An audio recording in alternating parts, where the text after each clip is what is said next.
Now I would like to invite our respected guest speaker, Dr. Nimra Shahid. Thank you so much, Dr. Nimra, for joining us, for your precious time you have given us.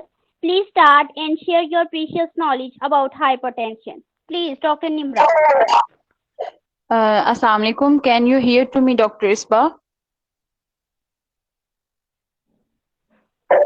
Walaikum salam. Yes, please. Good evening, everyone. I am Dr. Nimra Shahid, MPhil Phytomedicine, BS4 in Human Nutrition and Dietetics. I am your speaker of online today. I would like to thank my respectable HOD, Dr. Muhammad Akram, for organizing this knowledgeable platform of live webinar on daily basis, and also I'm very thankful to all participants that have urged to seek the knowledge. Today the topic of my online webinar is hypertension. As a concern about what is blood pressure. Blood pressure is basically एक pressure होता है जो हमारी blood है वो push करता है हमारी वॉल्स की अगेंस्ट।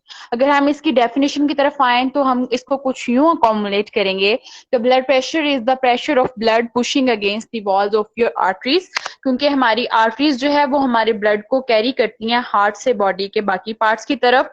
तो जो हमारा प्रेशर ब्लड का वॉल्स की तरफ लगता है उसे हम ब्लड प्रेशर कहते हैं। अगर बात की जाए कि ब्लड प्रेशर बेसिकली उसको हम नंबर्स में किस तरीके से करते हैं, तो ब्लड प्रेशर जो है उसको हम दो नंबर्स में कन्वर्ट करते हैं। एक जो ब्लड प्रेशर है वो है systolic and the second one is the diastolic. First number जो है वो सिस्टोलिक होता है। सिस्टोलिक में बेसिकली जो हमारी आर्टरीज मेजर करती हैं ब्लड को हार्ट बीट्स के तौर पर, उसमें हम जो है उसको मेजर करते हैं। And the second one is that के डायस्टोलिक। डायस्टोलिक में बेसिकली जो हमारी आर्टरीज जब हमारा हार्ट रेस्ट करता है उस बीट्स को करते हैं इसमें काउंट।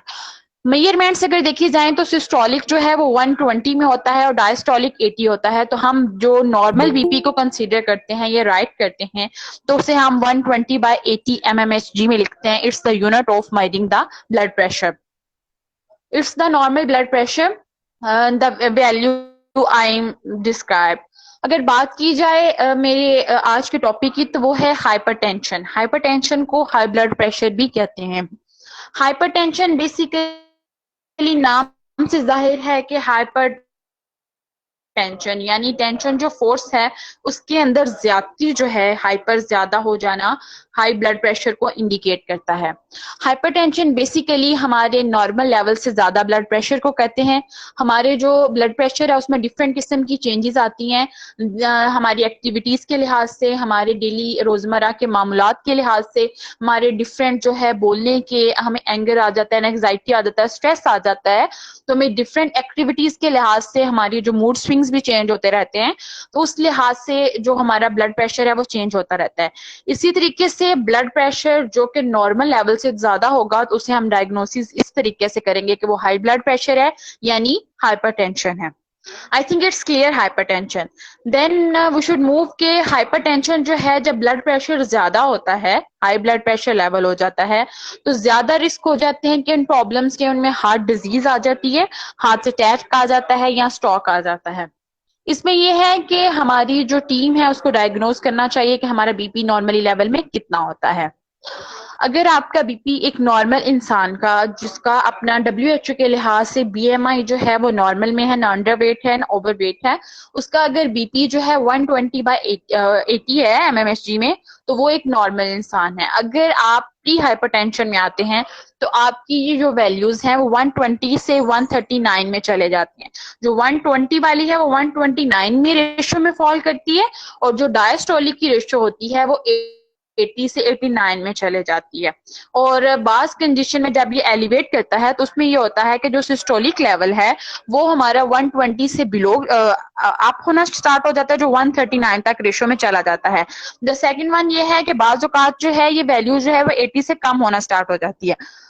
जब हम किसी भी शख्स को डायग्नोज्ड हाइपर प्रेशर कहते हैं, जो इस टैबलेट के ऊपर आ जाता है, जो टैबलेट टू टैबलेट या मेडिकेशन की जिसको जरूरत होती है, उसमें ये है कि उसका जो सिस्टोलिक है वो 140 रहना स्टार्ट हो जाता है या 140 से अबव होता है, और जो उसका डायस्टोलिक लेवल है वो 90 जो है वो डे रहना स्टार्ट हो जाता है या 90 से 98 की रेशियोज में रहना स्टार्ट हो जाता है। अगर देखा जाए ये तो थी मैनुअली कि हम किसी भी शख्स को मेजर करते हैं उसके जो है स्टेथोस्कोप लेके, जब मैनुअली होता है आपके पास बीपी अपरेटस या आपके पास डिजिटल है तो दोनों में रेशो वेरी करते हैं। ये तो डिजिट्स थे जो मैंने आपको बताया कि किस तरीके से हम कह सकते हैं कि ये बंदे के टेम्परेचर ब्लड प्रेशर नॉर्मल है और किसका जो है हाई ब्लड प्रेशर है और किसका जो है वो प्री हाइपरटेंशन है। अगर देखा जाए कि हमें कैसे पता चलेंगे कि साइंस क्या है, सिम्टम्स कहाँ हैं, इस शख्स में हाई ब्लड प्रेशर होना स्टार्ट हो गया है, तो हम बेसिकली ये कहेंगे कि हाई ब्लड प्रेशर जो लोगों का ज्यादा होता है उसमें कोई वार्निंग साइंस और सिम्टम्स नहीं होते, वो सडन नहीं होता, वो एक मुसलसल कॉन्टिन्यूस अमल है जिसमें एक आप कह सकते हैं कि अरसा दराज कह सकते हैं फिर ही जाके हमारा ब्लड प्रेशर, क्योंकि उन वेसल्स को तंग होने में भी वक्त लगता है, उनके अंदर फैटी क्लॉट्स आने में वक्त लगता है और एनजाइटी या स्ट्रेस का भी एक वक्त होता है और उसके ऊपर प्रेशराइज में रहता है। तो इस लिहाज से हम साइंस एंड सिम्टम्स के लिए यही है कि आप रोजाना बेस पे अपना बीपी जो है चेक करते रहें ताकि आप इस चीज को मॉनिटर कर सकें कि आया आप रिस्क पे तो नहीं है। इसके अलावा जो रिस्क फैक्टर्स हैं या जो कॉजेज हैं जो हमारे ब्लड प्रेशर को इनहेंस करते हैं, उसमें जो सबसे पहले लाइफस्टाइल आता है और वो हमारा लाइफस्टाइल अनहेल्दी लाइफस्टाइल चॉइसेस होती हैं। उसमें हम जो है अपना जो कैलोरीज इनटेक रेट है वो हमारा आउटपुट के बराबर नहीं होता, यानी हम जो कैलोरीज है वो इनटेक जरूर करते हैं लेकिन हम उन कैलोरीज को बर्न आउट नहीं करते, क्योंकि एक नॉर्मल लाइफस्टाइल जीने के लिए एक इंसान जितनी कैलोरीज को इनटेक करता है the person should burn out 40% of his or her calories. अगर वो 40% अपना burn out करता है then he is a healthy, then his physical activity is in the active lifestyle and he will have no disease. अगर इस शख्स जो है वो 40% नहीं burn out करता तो वो फैट अकोमुलेशन होती है, वो कैलोरीज अकोमुलेशन होती है जो आगे चलकर उन वेसल्स को तंग करती है। जब किसी भी चीज की अकोमुलेशन होगी तो रुकावट आएगी तो ब्लड फ्लो नहीं करेगा, जब वो रुकावट किसी भी चीज की आती है तो यही रुकावट छोटी छोटी होकर बड़ी होती है और एक बंदा हाइपरटेंशन यानी हाई ब्लड प्रेशर का शिकार हो जाता है। इसी तरीके से sorry, the next thing is that के स्ट्रेस, और इसको हम इस तरीके से कंसीडर करते हैं कि स्टूडेंट लाइफ में आपको किसी पेपर का जो है वो स्ट्रेस है, इसके अलावा आपको जॉब का स्ट्रेस है या आप ऐसे एनवायरनमेंट में रह रहे हैं जहां आपको कोई ना कोई टॉन्ट किया जाता है या आपको किसी ना किसी काम का ऑफिस वर्क में या स्टूडेंट लाइफ में सर के ऊपर बोझ ही रहता है कामों का, तो वो जो स्ट्रेस लेवल है वो ब्लड प्रेशर में इंक्रीज का बायस बनती है। और थर्ड थिंग इज दैट के आपकी जो है डायबिटीज लेवल, और ये तो एक मेडिकल कंडीशन है, इसमें आपका जो ब्लड प्रेशर है वो एलिवेट करता है और आप हेल्थ कंडीशंस की वजह से भी उसमें सर्टेन हेल्थ कंडीशन आ जाती है जैसे कि डायबिटीज है, ओबेसिटी है और इस तरह की जो है कंडीशंस ये आपको हाई ब्लड प्रेशर का कॉज बनती हैं। इसके अलावा अगर बात की जाए कि कौन सी ऐसी प्रॉब्लम्स हैं जो हम हाई ब्लड प्रेशर होने की वजह से फेस करते हैं, तो इसमें यह है कि हाई ब्लड प्रेशर जो है हमारी बहुत सी हेल्थ को डिफरेंट वेज में डैमेज करता है। मिसाल के तौर पर कि हम जो है ये हमारे हार्ट को, हमारे ब्रेन को, हमारी किडनीज को, हमारी आइज के ऊपर डिफरेंट जो है लेवल्स में डैमेज कर देता है, क्योंकि हाई ब्लड प्रेशर कंसिस्टेंसी लेगा तो हमें हार्ट अटैक के स्ट्रोक होने के चांसेस ज्यादा है। इसके अलावा ये है कि ये हमारी ब्रेन की जो पावर होती है थिंकिंग की, राइटिंग की एंड डिफरेंट कंडीशंस की, उसको रिड्यूस कर देता है। The third thing is that कि ये हमारी आई पे बहुत ज्यादा अफेक्ट डालता है, वो इसलिए कि हम जब हमारा बीपी ज्यादा रहेगा तो हमारी आई इरिटेशन भी रहेगी, इसके अलावा हमारी आई साइट वीक होना स्टार्ट हो जाएगी। The next organ is the kidney. Kidney पे ये इस तरीके से अफेक्ट करता है कि जब हाइपर टेंशन होता है तो हमारी यूरिन रिटेंशन में आ जाती है, क्योंकि फॉर्मुलेशंस होती हैं, जब यूरिन रिटेंशन होता है तो डिफरेंट साल्ट्स की सिस्ट स्टोन्स में कन्वर्ट हो जाती हैं, इस तरीके से ये हमारी किडनी डायलिसिस या किडनी जो है फेलियर का कॉज बनता है। इसके अलावा अगर बात की जाए तो ये heart attack and heart diseases किस तरीके से करता है, तो इसमें ये है कि ब्लड फ्लो जो है वो हमारा जो है वो ब्लॉक हो जाता है। जब हमारे हार्ट मसल्स और हमारे हार्ट हैं उनके पास इतनी ऑक्सीजन नहीं होती कि वो ब्लड पंप कर सकें, और उनको वेन्स जो है या आर्टरीज की जो हमारी हैं वो ब्लॉक्ड हैं, तो फिर डायरेक्ट हार्ट अटैक होता है, क्योंकि हमारा हार्ट जो है वो पंप करना छोड़ देता है। उसके अलावा हार्ट फेलियर हो जाता है, उसमें यह है कि हमारा हार्ट बिल्कुल पंप करना ब्लड छोड़ देता है, क्योंकि उसके पास अपने ऑर्गन्स को ब्लड भेजने के लिए उतनी ऑक्सीजन नहीं होती, उतना ब्लड नहीं होता। इसके अलावा अगर हम बात की जाए कि अगर हम हाइपरटेंशन हैं, और ये रिस्क भी हैं जो मैंने आपको मेंशन किए हैं, हमारे पास प्रोसेसेस भी हैं, हमारे पास साइंस एंड सिम्टम्स भी हैं, तो हमें इसको मैनेज कैसे करना चाहिए, क्योंकि हमारे अल्लाह ने फरमाया है कि मैं जिस चीज को बीमारी को बेचता हूँ तो उसकी शिफा भी बेचता हूँ, क्योंकि हर चीज जोड़े में पैदा हुई है। इस लिहाज से हम जब हमें हाइपरटेंशन है तो हम उसको क्योर भी कर सकते हैं। पहले तो मैंने आपको ये बताया कि हम हाइपरटेंशन किस तरीके से अलग रह सकते हैं, यानी अपने लाइफस्टाइल को बेहतर रख के।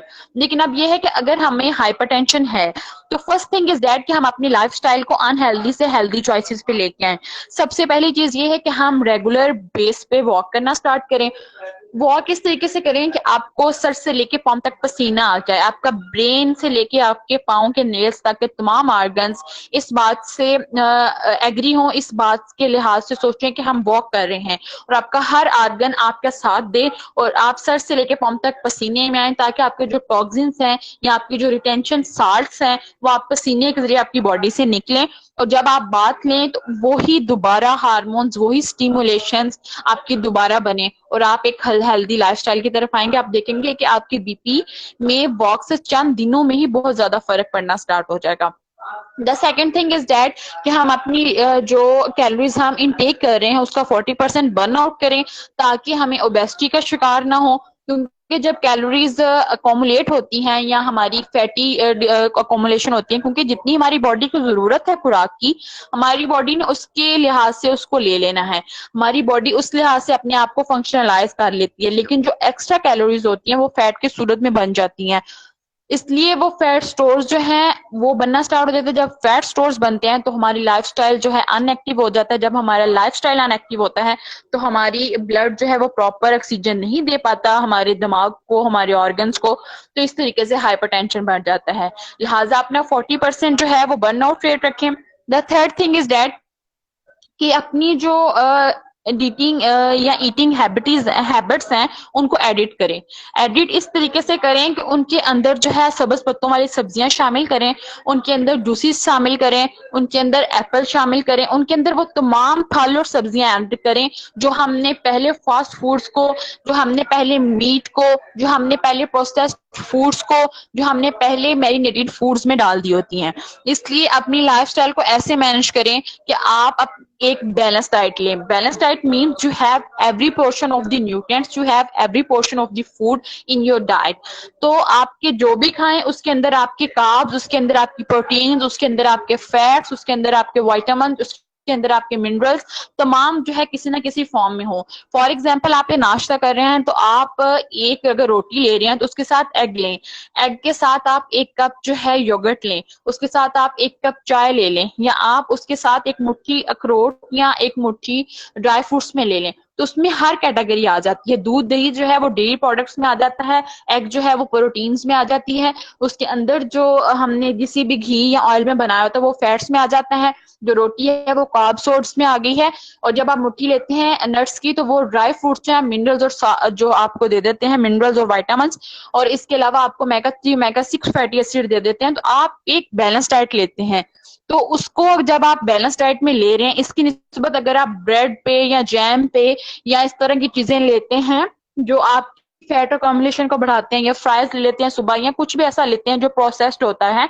शामी है या इस तरीके से कैनन्स के कुछ भी लेते हैं जो प्रोसेस्ड होता है, तो वो आपकी बॉडी के अंदर अकोमुलेशन, फैट अकोमुलेशन करता है। जबकि अगर आप बैलेंस डाइट लेते हैं तो वो आपकी बॉडी का हिस्सा जल्दी बनती है, आपकी बॉडी को फंक्शनलाइज करते हैं और आपके बीपी को कंट्रोल करते हैं।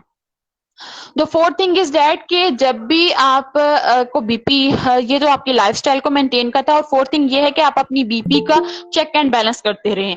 वो इसलिए कि सेल्फ मेजर्ड लें, क्योंकि एसएमबीपी जिसको हम कहते हैं कि सेल्फ मेजर्ड ब्लड प्रेशर है। आप खुद ही अपने डॉक्टर बने, अपने रोजाना मुआयना करें, आया मेरे बीपी में अगर फ्लक्चुएशंस आ रही हैं तो मुझे किस तरीके से जो है अपनी बॉडी को मेंटेन करना है, अपनी बॉडी को एक्टिविटी बढ़ानी है, किस तरीके से मैंने अपनी डाइट को कम करना है और किस तरीके से मैंने अपने आप को एक्टिव बनाना है। क्योंकि इसको साइंसदान और इसके अलावा रिसर्च जो पब्लिकेशंस होती हैं, क्योंकि एक साल में पूरी दुनिया में 80% जो लोग हैं वो हाई ब्लड प्रेशर की वजह से हार्ट अरेस्ट या हार्ट अटैक या स्ट्रोक की वजह से डेथ कॉज होती है। तो इसको हाई ब्लड प्रेशर को एक साइलेंट किलर भी कहते हैं, क्योंकि ये जो है वार्निंग नहीं देता साइंस और सिम्टम्स की, डायरेक्ट अटैक हार्ट के तौर पे करता है।